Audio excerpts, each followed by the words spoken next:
can't find nothing on the radio. You ready, Steve?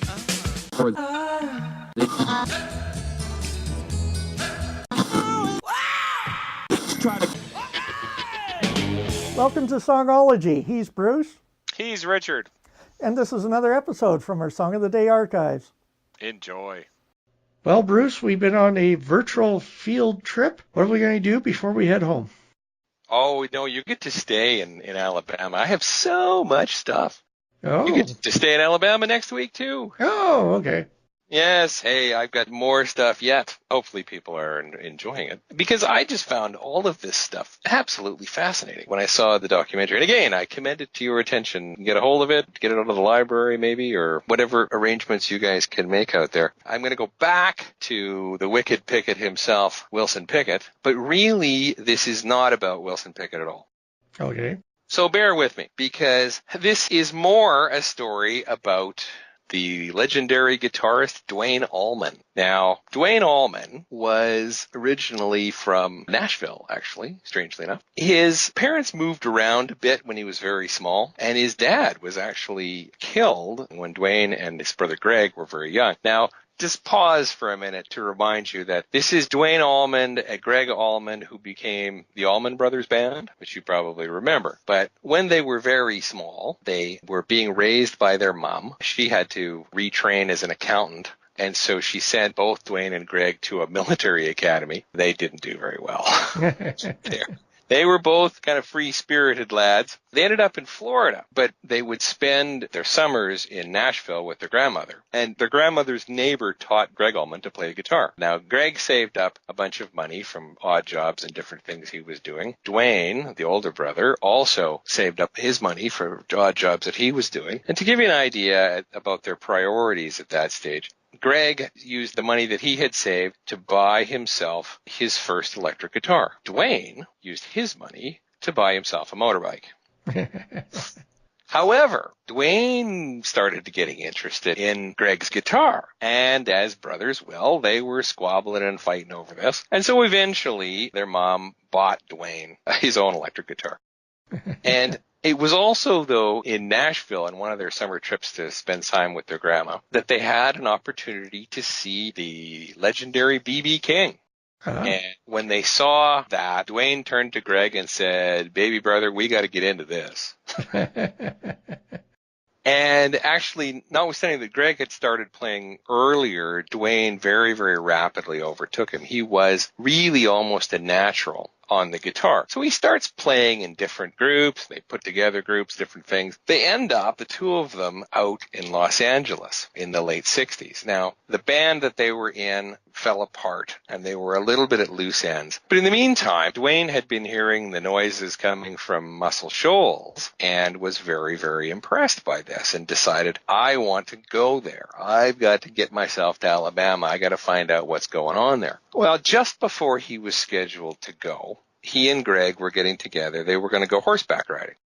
Yeah. And now you will know this from your time on the back of a horse. Greg says to Duane, you need to be careful with these horses because they're shod. And on asphalt, that's very slippery for the horse. Yeah. Duane did not listen to his baby brother and so was riding faster than he should have. The horse lost its footing. Down it went. Down went Duane. And he either broke or sprained his left wrist. Very, very unhappy is Duane with this. Because, as a guitar player, well, I'm going off to show my stuff to the gang at Muscle Shoals, and now I can't go. Yeah. So Duane basically sort of holed up in the house that he'd rented and wasn't talking to anybody, and rather unfairly, but as brothers do, was kind of mad at his brother a little bit because, well, it was your idea to go horseback riding kind of thing. Notwithstanding that it was Duane's fault for not listening to his brother. Brothers. So exactly. So Greg, as a bit of a peace offering, goes out shopping.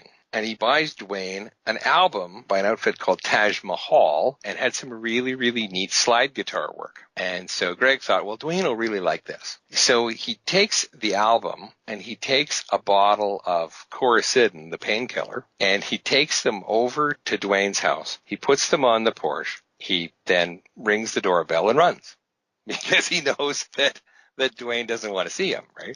Yeah. But it's only a couple of hours later that the phone rings, and it's Greg.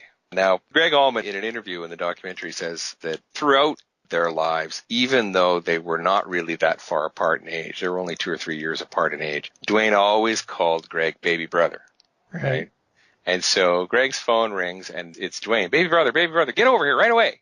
Right? Hangs up. So Greg goes barreling over to find out what's going on. Well, what he discovers is that Duane has taken the Coricidin bottle. He's poured all the pills out all over the counter and left them there, washed off the label, and he's using it on one of his fingers as a slide and teaching himself slide guitar listening to this album. And he's actually pretty good at it. Greg says, hey, he'd never played slide before in his life. Yeah. But he just picked it up and started doing it. And so the slide guitar and all of that became a really big part of Duane's playing and the Allman Brothers sound. And actually, Greg Allman still has that Coricidin bottle. Kept it as a bit of a souvenir. So when he gets better, by the way, I should mention that, yes, his arm is supposed to still be in a sling at this point when he's playing along with his Coricidin bottle. But he's ignoring all of that. Yeah.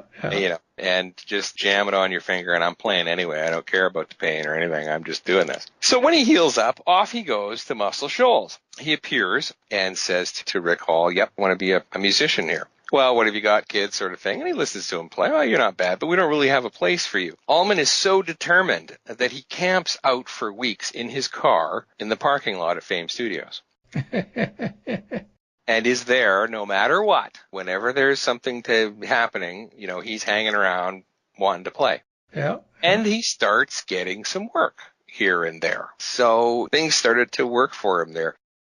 I've just actually run into recently a different interview between the two of the Swampers, David Hood and Roger Hawkins. And in speaking about Duane Allman, they said that the problem with Duane was that he was not a sort of a 9-to-5 working studio musician guy. He was a little more of a free spirit. And of course, you got to, give the guy some credit in the sense that he was in his early 20s at that stage and a little more interested in having fun. Yeah. So they said that if a session was scheduled before 10 o'clock, generally you wouldn't see Duane. And they also I understand, Duane. Yeah, exactly. As a bit of a kindred spirit for you. He also used to sort of tease and make fun of the other musicians, the fact that they had wives and families and mortgages and so forth, and he was free and unencumbered. And living in a car. And living in a car in the parking lot. But he did get himself established and so forth. One of the things that Rick Hall described about Duane Allman was he said that he knew the more he spent time with Duane Allman, the more he recognized the talent that this guy had. He was really quite impressed. But he also said he never really got the way that Duane Allman liked to work, in the sense that Duane would like to just bring a bunch of buddies into the studio and sit around and jam and just roll the tape and we'll just jam. Yep. Just fool around and maybe something will emerge and maybe something won't. Well, Rick, no, he doesn't get that. He's, we're working on a song. This is the song that we're working on. What are we doing about it? Very regimented and so forth. And so he says, yeah, I never really got on to that style. And I really thought that style would not work. And he just sort of laughs and shakes his head and says, yeah, I guess I missed that one. It take you back to the late 60s. Wilson Pickett is back in Muscle Shoals, putting together an album. Over a lunch break, everybody left. The musicians all took off for lunch. And so alone in the studio, listening to some different things, and I don't know whether they had lunch brought in or whatever, but Wilson Pickett and Rick Hall were sitting around the control room, and Duane Allman was hanging around. So Duane starts to talk to Wilson Pickett and suggests, what you really need to do is you should play Hey Jude. Now, Hey Jude was at that stage a pretty recent Beatles hit. Yeah. And so Pickett and Hall both sort of look at Duane like he's nuts. Like, what? Really? And Duane Allman insists, no, this will work. This could work. You need to do it more as an R&B thing. It will be really, really great. And eventually, because he's so enthusiastic about the idea and so convincing, Wilson Pickett starts to think, well, maybe this could work. What the heck? We'll give it a whirl. So Wilson Pickett ends up covering the Beatles song Hey Jude. Now, of course, everybody knows Hey Jude, right? Yeah. It's the song that Paul McCartney wrote, inspired by the sadness of young Julian Lennon upon the breakup of his parents, because John had left Julian's mom Cynthia to run off with Yoko Ono kind of thing. And Paul had gone out to the Lennon home to sort of be with Cynthia and Julian. And as he often did, Paul thought about music on the drive out, because he used to drive out and meet with John, and they'd talk about music and work on different songs and so forth. So his mind turned to different tunes, and that's where it came from. Originally, it came from the line, "Hey Jules," for Julian, right? Right. Don't make it bad, take a sad song and make it better, kind of thing. So anyway, fast forward back to Muscle Shoals. Wilson Pickett records Hey Jude. It's released as a single and does reasonably well. He names the album after it. And it got to number 16 in the UK, number 23 in the US. But the really interesting thing, and the reason why I went back, you know how I don't like to repeat myself, but the reason why I wanted to go back to Wilson Pickett after having him just the other day here with Land of a Thousand Dances is this is another one of those moments. I mean, we had the moment where Spooner Oldham starts off with Aretha Franklin, and in this song, you get to hear another one of those great moments in rock and roll, because you know Hey Jude and how the song works, right? And in the Beatles version, the last half, and what seems to be interminable, but I'll be a heretic and tell you that I really never liked Hey Jude for this. The fact that it just goes on forever, right? And the end consists of the chorus that everybody knows, na, na, na, na, na, you know that one? Yep. With Paul McCartney kind of freaking out and screaming in the background. Well, when they get to that part in the Wilson Pickett version, they don't really do it the same way vocally as you'll hear. But what I would suggest you listen to when you get to that part of the song, listen to the guitar part, because this is just Duane Allman cutting loose. And it is said, and I accept the suggestion, that it is right there at this moment that Duane Allman invents what we know as Southern rock and roll.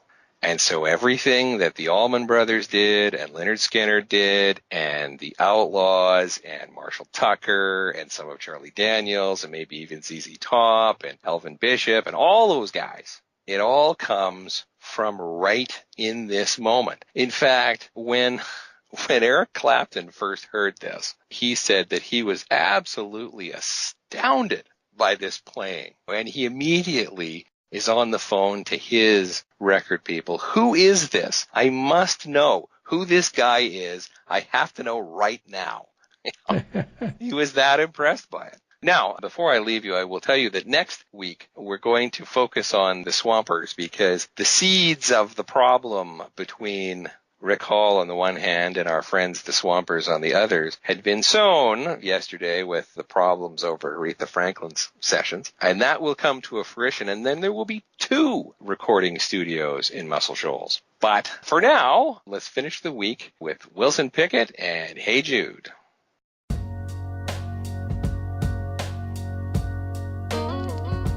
Hey Jude.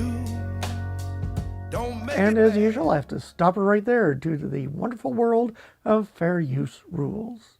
If you haven't already done so, please subscribe. You can visit us on Facebook or head over to our website, songology.ca. Now, here's your chance to listen to the music or go on to the next episode.